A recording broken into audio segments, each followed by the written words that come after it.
Ito ang reading mo, Libra. Welcome back to our channel. Naway nasa mabuti kayong kalagayan while watching the channel. This is a general reading, kayo nang bahalang magpalit-palit ng situation nyo sa reading ko.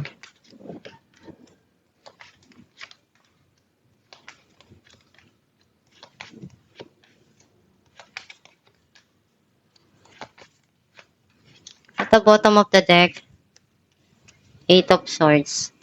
I feel like ang nasisense ko na energy mo, may mga dumarating dito na gumugulo sa isipan mo or meron kang iniisip na nagpapagulo sa sarili mo, sa isipan mo. Ang mensahe ng card mo, na-overcome mo yung pagsubok na yon. Kung ano yung hindi mo nakikita dati, ngayon, unti-unti nang dumarating sa'yo kung paano mo malalagpasan yung pagsubok na yon. You feel regret dun sa mga nangyari na yon. Some of you may offer na darating. Marami kang natutunan dun sa pagsubok na pinagdaanan mo. And some of you, yung natutunan na yun,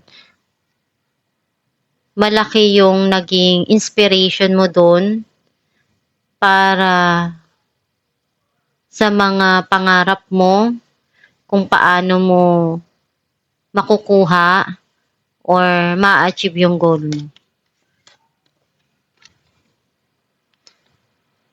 You're thinking kung kailan darating yung panahon na makukuha mo yung para sa'yo, yung binigay mo, yung mga ginawa mo. May mga sitwasyon na pinag-iisipan mong malalim, hindi ka makaalis doon. Pabalik-balik yun sa isipan mo. Tinatry mong i-remove yun sa sarili mo, sa isipan mo, kung ano yung makakaya mong gawin para maialis yung sarili mo doon sa sitwasyon na yun.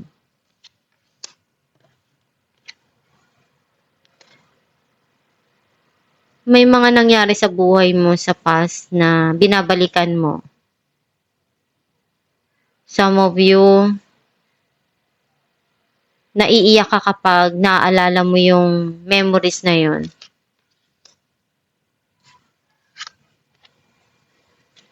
May bago ditong darating na idea, clarity and communication para sa'yo na pwedeng makatulong sa'yo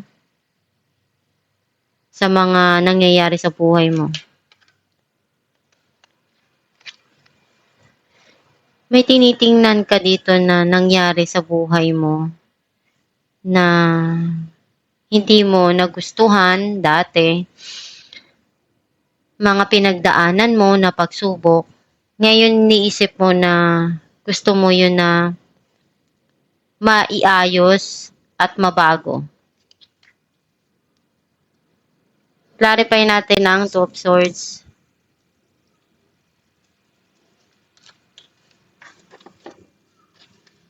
Seven of Pentacles and the Wheel. Meron ditong end of cycle and also may new cycle na papasok dito, which is iniisip mong magbigay ng effort, mag-umpisa uli. And yung mga nangyari sa nakaraan, na overcome mo na yung pagsubok na yon. Clarify natin ang The Chariot.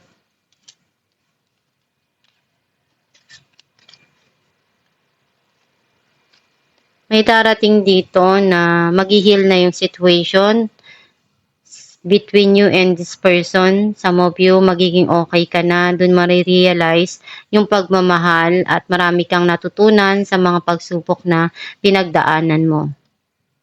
Clarify natin the Hangman. The Devil and Four of Swords. Nakita ko yung nagkaroon dito ng no communication sa situation na 'to or may mga pinagdarasal ka dito na maialis yung nararamdaman mong 'to sa tao or you feel something here na obsession or addiction or pagtatalo na nangyari dun sa situation. Clarify natin ang Ace of Swords. Queen of Cups and Page of Wands. Merong magandang balita na darating dito na magpapasaya sa iyong puso. And for sure, maluluha-luha ka pa dito or maiiyak ka.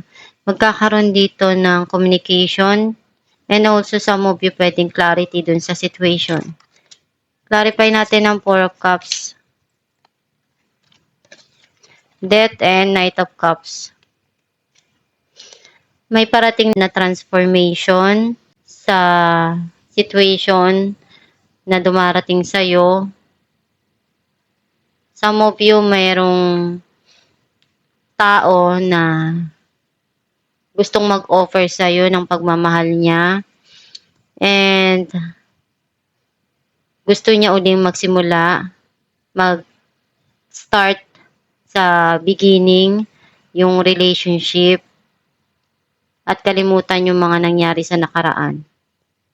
Some of you pwedeng ikaw to na may mga gusto kang baguhin at ayaw mo nang isipin kung ano yung mga bagay na pinagsisihan mo sa nakaraan. At isipin kung ano yung pagmamahal na maibibigay mo sa sarili mo at sa mga taong mahal mo. Clarify natin ang Seven of Pentacles. The Hierophant and Knight of Swords. May taong gusto makipag-usap sa'yo. At iyon yung desire ng puso niya. At niisip niyang maglaan ng panahon at oras sa'yo. Clarify natin ang Five of Cups. The Fool and the Emperor. May bagong journey ka dito na sisimulan. And alam mo kung ano yung tama para sa'yo na kailangan mong gawin dun sa mga sitwasyon na dumarating sa'yo. Though may mga naalala ka pa rin sa nakaraan na nagpapaiyak sa iyong puso, pero mas pinipili mo na lang na gawin kung ano yung nararapat para sa'yo sa ngayon. Clarify natin ang Five of Swords. The Hangman and the Tower. Meron ditong nag-end na situation sa past and nahirapan ka doon na makaalis. Pero nabago mo yung situation at nai-remove mo yung sarili mo doon. May yung beginning dito na papasok sa buhay mo. Alamin natin kung anong mensahe ng iyong gabay. Be honest with yourself. Look into your heart and you will know the truth of the situation. It's safe to admit the truth to yourself, for we will support and guide you through any necessary changes. Lean upon us for courage and the strength in take good care of yourself. Focus only upon your true desires and they will come to you upon angel's wings. Ang mensahe ng iyong gabay na kung ano yung sa tingin mo tama para sa sarili mo, yun yung gawin mo. At masaya ka dun sa ginagawa mo. Alamin mo lang kung ano yung katotohanan palagi dun sa mga dumarating sa'yo. At ligtas ka naman na gawin, harapin, at tanggapin kung ano yung binibigay sa'yo. Basta maging totoo ka lang sa mga ginagawa mo at masaya ka dun sa pinipili mong landas. Magdasal ka lang palagi para makuha mo yung tagumpay na gusto mong makamit sa buhay at gawin mo lang yung best mo sa mga binibigay sa'yo ng Diyos Ama na pagsubok na malagpasan yon at ma-overcome mo yung mga pinagdadaanan mo. At andyan lang palagi ang iyong gabay para tulungan ka. Magdasal ka lang na tulungan ka at gabayan ka dun sa tamang path na gusto mong tahakin at makamit sa buhay. At itong yung reading Libra, kung nakaresonate ka, kindly comment down below. Thank you for watching.